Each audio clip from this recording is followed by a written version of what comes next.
జగన్మోహన్ రెడ్డి గారి మీద బీజేపీ, జాతీయ పార్టీ కాంగ్రెస్ రెండు, ఇక్కడ లోకల్గా ఉన్న party Telugu Desam, Janasena, CPI, CPM, వీళ్ళందరి దృక్పథం, వీళ్ళందరి ఆశయం ఏంటి?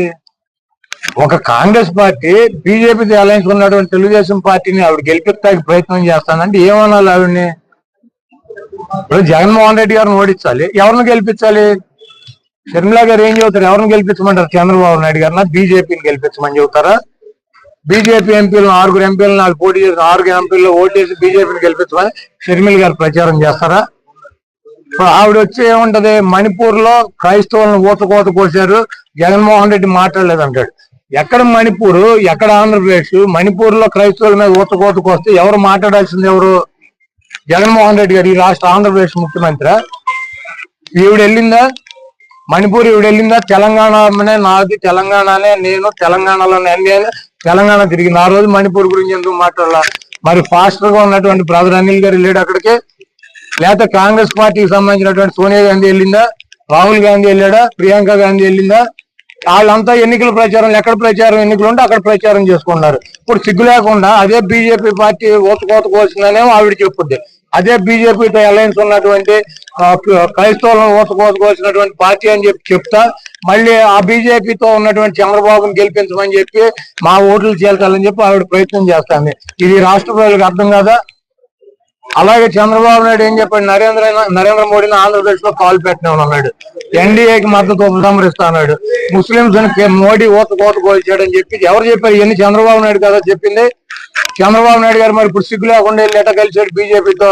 మళ్ళీ బీజేపీతో కలవటం ఇది చారిత్రాత్మక తప్పు. బీజేపీతో కలిసి తప్పు చేశాను, అది మద్దతు పార్టీ అని చెప్పి 2004లో ఎన్నికలు అయిపోయినాక చెప్పి 9లో బయటకు వచ్చాడు. మళ్ళీ 14లో రాష్ట్రం విడిపోయింది, రాష్ట్రాన్ని ఆదుకోవాలంటే మోడీని ఆదుకోవాలని చెప్పి మళ్ళీ సిగ్గు లేకుండా ఆయన హైదరాబాద్లో కాలు పెట్టనివ్వకుండా వెళ్ళాడు. తెలుగుదేశం పార్టీ ఎన్టీ రామారావు ఎందుకు పెట్టాడు?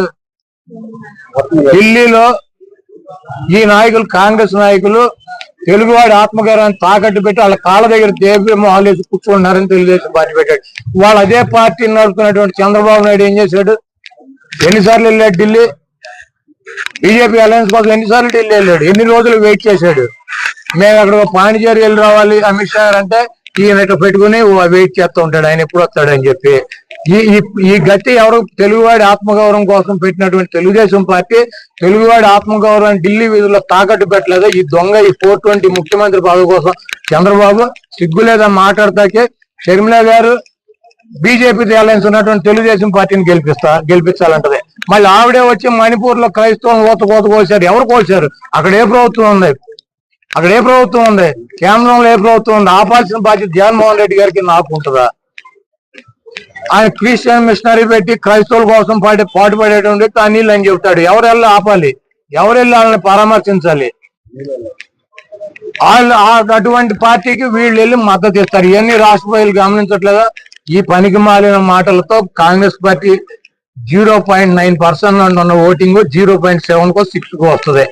షర్మిలమ్మ కాంగ్రెస్ పార్టీకి నాయకత్వం వహించిన ఇక్కడ ఎవడో అభ్యర్థులు మారే పరిస్థితి లేదు, అసలు కాంగ్రెస్ జెండా పట్టుకునే పరిస్థితి లేదు, ఎవడో ఒక 50,000 రూపాయలు కూడా పార్టీ ఖర్చు పెట్టే పరిస్థితి లేదు. ఆవిడేదో కళలు కానీ ముఖ్యమంత్రి అవ్వాలని తెలంగాణలో పార్టీ పెట్టి ఆ దుకాణం హుస్సేన్ సాగర్ లో కలిపేసి ఇక్కడికి వచ్చి జగన్మోహన్ రెడ్డి గారిని ఏదో సాధించాలని చూస్తుంది. ఇవన్నీ కూడా ఈ రాష్ట్ర ప్రజలు గమనిస్తున్నారు. బీజేపీ వదినమ్మ ఏమీ చేయలేదు, కాంగ్రెస్ చెల్లెమ్మ ఏమీ చేయలేదు, ఈ 420 చంద్రబాబు ఏం చేయలేడు, దత్తపుత్రుడు ఏం చేయలేడు, ఉత్తపుత్రుడు ఏం చేయలేడు. అందరికీ రాష్ట్ర ప్రజలు గుణపాఠం చెబుతున్నారు. పక్కన తెలంగాణలో ఉన్నారు, అక్కడ 5,000 ఇస్తే ఇక్కడ కూడా అబ్బా బాగా చెప్పింది షర్మిలమ్మ అనుకుంటారు. కాబట్టి పక్కన తెలంగాణలో 5,000 ఇస్తున్నారా, 3,000 ఇస్తున్నారా? 3,000 అక్కడ ఇస్తున్నారు. కర్ణాటకలో ఎంత ఇస్తున్నారు? 2,000 ఇస్తున్నారు. ఆంధ్రప్రదేశ్ లో గేలకు ఒక సీట్ కూడా డిపాజిట్లు రానటువంటి డిస్పోజల్ కాంగ్రెస్ పార్టీ 5,000 ఇస్తుందంటే జనం ఎర్రి పప్పలా? ముందు తెలంగాణలో ఇప్పించమనండి 5,000, ఈ పక్కన కర్ణాటకలో ఇప్పించమనండి 5,000. ఊరికి ఏదో జనం ఏదో గొర్రెలు, మనం ఏదో పిచ్చివాగుడు మీడియా ముందు నుంచి మాట్లాడితే జనం వింటారు. 5,000 ఇవ్వనండి. రేపు రేవంత్ రెడ్డిని తీసుకొస్తాను, ఆయనతో 5,000 ఇప్పించమనండి. తెలంగాణలో డీకే శివకుమార్ బాగా ఫ్యామిలీ ఫ్రెండ్ అని చెబుతాను కదా, ఆయన ఇప్పించమనండి. తెలంగాణలో 5,000, కర్ణాటకలో 5,000 ఇప్పించమనండి. అప్పుడు చెప్పమని ఇక్కడ ఎన్నికల మేనిఫెస్టో గురించి. డిస్పోజల్ పార్టీ 1% ఓటింగ్ లేదు. రాహుల్ గాంధీ వస్తే ప్రత్యేక హోదా మీద మొదటి సంతకం. అసలు ఆయన ఎంపీగానే గెలవడు. ఎంపీగా గెలవడానికి ప్రత్యేక హోదా మీద మొదటి సంతకం. నేను పెట్టినా, నువ్వు పెట్టినా, ఆయన పెట్టినా ఒకటే సంతకం. డస్ట్బిన్ లో ఇవన్నీ ఏంటంటే జగన్మోహన్ రెడ్డి గారిని ఓడించాలి. జగన్మోహన్ రెడ్డి గారి మీద బీజేపీ, జాతీయ పార్టీ కాంగ్రెస్ రెండు, ఇక్కడ లోకల్ గా ఉన్న party Telugu Desam, Janasena, CPI, CPM, వీళ్ళందరి దృక్పథం, వీళ్ళందరి ఆశయం ఏంటి? ఒక కాంగ్రెస్ పార్టీ బీజేపీతో అలయన్స్ ఉన్నటువంటి తెలుగుదేశం పార్టీని ఆవిడ గెలిపించడానికి ప్రయత్నం చేస్తానంటే ఏమనాలి ఆవిడని? ఇప్పుడు జగన్మోహన్ రెడ్డి గారిని ఓడించాలి, ఎవరిని గెలిపించాలి? షర్మిలా గారు ఏం చెబుతారు? ఎవరిని గెలిపించమంటారు? చంద్రబాబు నాయుడు గారినా బీజేపీని గెలిపించమని చెబుతారా? బీజేపీ ఎంపీలు 6 ఎంపీలు 4 పోటీ చేసి 6 ఎంపీల్లో ఓటేసి బీజేపీని గెలిపించమని షర్మిల గారు ప్రచారం చేస్తారా? ఇప్పుడు ఆవిడ వచ్చి ఏముంటది, మణిపూర్ లో క్రైస్తవులను ఊతకోత కోసారు, జగన్మోహన్ రెడ్డి మాట్లాడలేదు అంటాడు.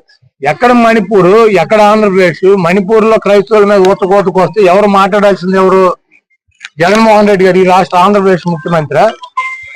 ఈవిడ వెళ్ళిందా మణిపూర్? ఈవిడ వెళ్ళిందా? తెలంగాణనే నాది, తెలంగాణనే నేను, తెలంగాణలోనే అన్ని తెలంగాణ తిరిగింది. ఆ రోజు మణిపూర్ గురించి ఎందుకు మాట్లాడాల?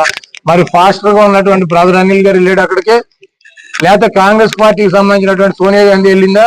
రాహుల్ గాంధీ వెళ్ళాడా? ప్రియాంక గాంధీ వెళ్ళిందా? వాళ్ళంతా ఎన్నికల ప్రచారం, ఎక్కడ ప్రచారం ఎన్నికలు ఉంటే అక్కడ ప్రచారం చేసుకున్నారు. ఇప్పుడు సిగ్గు లేకుండా అదే బీజేపీ పార్టీ కోత కోసిందనేమో ఆవిడ చెప్పుద్ది. అదే బీజేపీతో అలయన్స్ ఉన్నటువంటి క్రైస్తవులను కోత కోసినటువంటి పార్టీ అని చెప్తా మళ్ళీ ఆ బీజేపీతో ఉన్నటువంటి చంద్రబాబుని గెలిపించమని చెప్పి మా ఓట్లు చేల్చాలని చెప్పి ఆవిడ ప్రయత్నం చేస్తాంది. ఇది రాష్ట్ర ప్రజలకు అర్థం కాదా? అలాగే చంద్రబాబు నాయుడు ఏం చెప్పాడు? నరేంద్ర మోడీని ఆంధ్రప్రదేశ్ లో కాల్ పెట్టినామని అన్నాడు. ఎన్డీఏకి మద్దతు ఉపసంహరిస్తా అన్నాడు. ముస్లింస్ మోడీ కోత కోల్చాడని చెప్పి ఎవరు చెప్పారు? ఇవన్నీ చంద్రబాబు నాయుడు కదా చెప్పింది. చంద్రబాబు నాయుడు గారు మరి ఇప్పుడు సిగ్గు లేకుండా వెళ్ళి ఎట కలిసాడు బీజేపీతో. మళ్ళీ బీజేపీతో కలవటం ఇది చారిత్రాత్మక తప్పు. బీజేపీతో కలిసి తప్పు చేశాను, అది మతత్వ పార్టీ అని చెప్పి 2004లో ఎన్నికలు అయిపోయినా చెప్పి 9లో బయటకు వచ్చాడు. మళ్ళీ 14లో రాష్ట్రం విడిపోయింది, రాష్ట్రాన్ని ఆదుకోవాలంటే మోడీని ఆదుకోవాలని చెప్పి మళ్ళీ సిగ్గు లేకుండా ఆయన హైదరాబాద్లో కాల్ పెట్టనివ్వకుండా వెళ్ళాడు. తెలుగుదేశం పార్టీ ఎన్టీ రామారావు ఎందుకు పెట్టాడు? ఢిల్లీలో ఈ నాయకులు, కాంగ్రెస్ నాయకులు తెలుగువాడి ఆత్మగౌరవాన్ని తాకట్టు పెట్టి వాళ్ళ కాళ్ళ దగ్గర దేవి మొహాలు వేసి కూర్చుంటున్నారని తెలుగుదేశం పార్టీ పెట్టాడు. వాళ్ళు అదే పార్టీని నడుపుతున్నటువంటి చంద్రబాబు నాయుడు ఏం చేశాడు? ఎన్నిసార్లు వెళ్ళాడు ఢిల్లీ? బీజేపీ అలయన్స్ కోసం ఎన్నిసార్లు ఢిల్లీ వెళ్ళాడు? ఎన్ని రోజులు వెయిట్ చేశాడు? మేము అక్కడ పాండిచేరి వెళ్ళి రావాలి అమిత్ షా అంటే ఈయన ఇట్లా పెట్టుకుని వెయిట్ చేస్తూ ఉంటాడు, ఆయన ఎప్పుడు వస్తాడని చెప్పి. ఈ గట్టి ఎవరు? తెలుగువాడి ఆత్మగౌరవం కోసం పెట్టినటువంటి తెలుగుదేశం పార్టీ తెలుగువాడి ఆత్మగౌరవం ఢిల్లీ వీధుల్లో తాకట్టు పెట్టలేదు. ఈ దొంగ, ఈ 420 ముఖ్యమంత్రి పదవి కోసం చంద్రబాబు సిగ్గు లేదని మాట్లాడతాకే షర్మిల గారు బీజేపీ అలయన్స్ ఉన్నటువంటి తెలుగుదేశం పార్టీని గెలిపించాలంటది. మళ్ళీ ఆవిడే వచ్చి మణిపూర్ లో క్రైస్తవం కోత కోసారు. ఎవరు కోసారు? అక్కడ ఏ ప్రభుత్వం ఉంది?